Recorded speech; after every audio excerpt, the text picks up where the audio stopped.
The economic impact of limb salvage is that we avoid amputation, and with amputation patients have increased costs with regard to the fact that they need somebody who is taking care of them. So therefore, if we can avoid amputation, this has a huge impact on the patient and also on the family of the patient, because nursing homes and taking care of patients who are not mobile anymore, it's really very costly.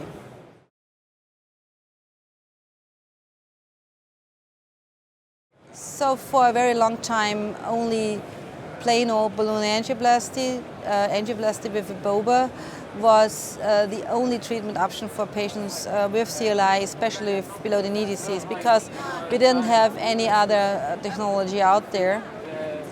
And so it was the only treatment option for a very long time, and is still, I guess, in a lot of countries and a lot of sites and a lot of centers, the only treatment option.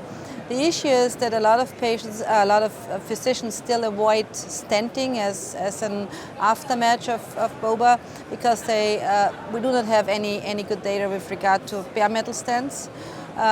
We fear this issue of having too much metal down to the below the knee arteries.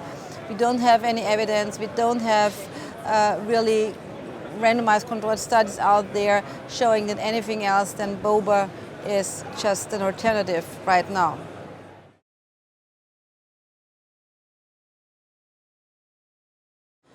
I mean, any kind of drug-eluting technology for below-the-knee treatment is a step forward.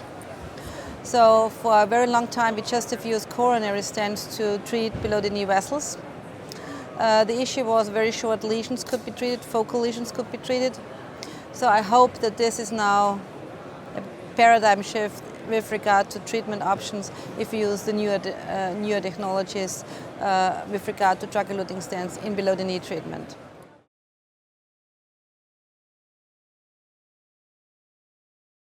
To be honest, I would not, coming back to my first answer, I would not look for the cost of the devices.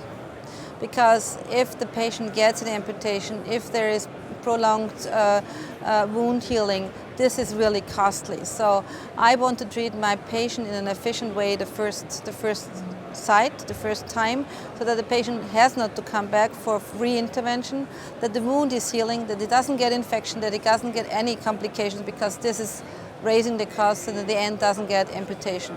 So my treatment approach would be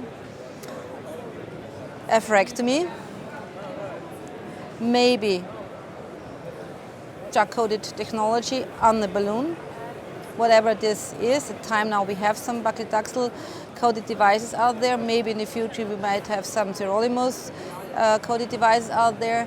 And also spot stenting with as less metal as possible. And for this we can discuss in a patient with CLI and below the knee if we use drug-eluting stent technology or bare metal stent technology. I think this is still an open question. And I also would go down to the foot to treat the outflow.